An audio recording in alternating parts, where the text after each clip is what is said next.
I'm definitely a big promoter of the revenue cycle. I'm an accountant by background, and that's not always common for accountants to be in the revenue cycle space. But over time, I really, being here so long and having all those opportunities, I've really been able to dive into that space a lot. And I'm very, very passionate about that whole spectrum and how we do things and what we do.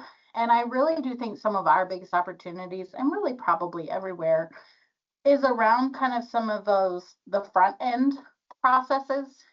That's the first place that the patients see us. It's the first opportunity we have. And making sure they have the access, making sure we're getting the information in there correctly. All of those things are huge to help generate cash flow and really help make the process smoother.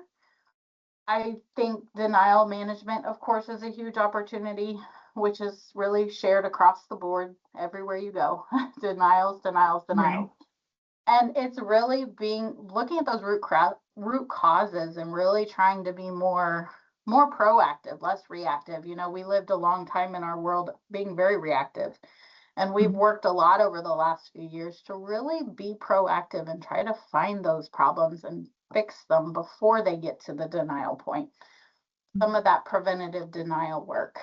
I think AI and automation tools are huge. I think it's a huge opportunity in the revenue cycle space, and finding the way to utilize it the best we can. Like I said, we're a community hospital, our resources are limited, but really trying to find those things that we can do and that can make some big impacts. I think really having that focus on the whole patient financial experience is huge.